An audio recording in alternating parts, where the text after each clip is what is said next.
Hello,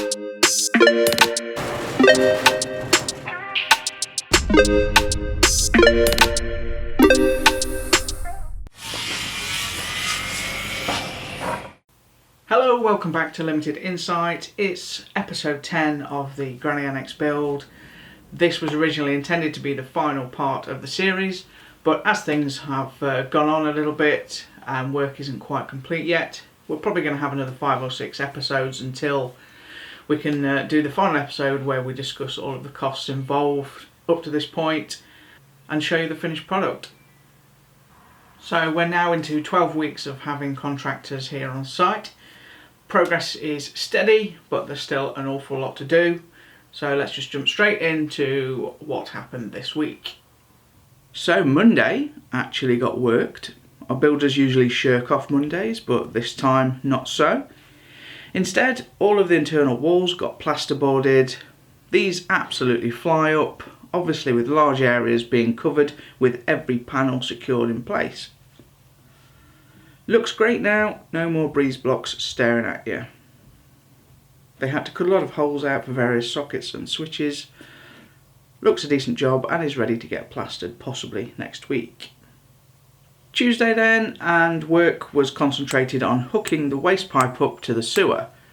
So our patio had to be dug up in order to access the pipe and put in a manhole. Unfortunately, our builders wouldn't make very good paleontologists. Yes, they smashed the clay pipe. So no big deal. This set them back an hour or so as they had to replace the pipe and clear the debris from the pipe on going to the next manhole. The new manhole then went in and all pipes connected up to it. So now the waste pipe is complete all the way from the annex down to the sewer. There are 3 inspection points for this on the way down as well, 1 on each level. This will later get filled in and eventually a discrete manhole will be fitted to match the tile. The pipe going under the lawn is packed with pea gravel to secure it snugly in place. Not sure what to do with this area here in front of the building. It's kind of a wasted space, thinking of just turfing it, but if you have any ideas, please comment and let me know. What would you do with it? So Wednesday was a no work day. Of course, cannot work all days in the week. Thursday then, and the insulation was added to the loft and the plasterboard added to the ceilings in the bedroom and bathroom.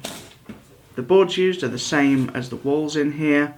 There are these pink ones though, which are more substantial, which will go in the live-in kitchen area and across the parting wall into the bedroom. Apparently these give you an extra 30 minutes or so of fire resistance, which is why they're used. On Friday they screeded the bathroom and bedroom floor. This is a self-leveling cement fibre leveller. This creates a perfectly smooth surface for the final flooring to sit on. Not always needed if you want carpet, but for vinyl flooring it's fairly essential to make sure it doesn't look like a dog's dinner. So an update on the windows. They should arrive around the 9th of July as they've been delayed several weeks. This, in honesty, is mainly due to the builders ordering too late. Despite constant reminders that we should have ordered them, I've seen enough episodes of Grand Designs to know that they're always waiting on windows. But hey ho, they were delayed in ordering and they're going to be delayed in delivery. So hopefully they'll be fitted within the next 2 weeks to finally get the building watertight. Next week the whole place should be getting plastered. So might make for a boring episode, but we'll see. Hopefully there'll be some other jobs completed as well. I might be delivering the episode a bit late as I'm at the Goodwood Festival of Speed for 4 days this week for my other channel MotorShed. If you're into cars, please check that out, link in the description.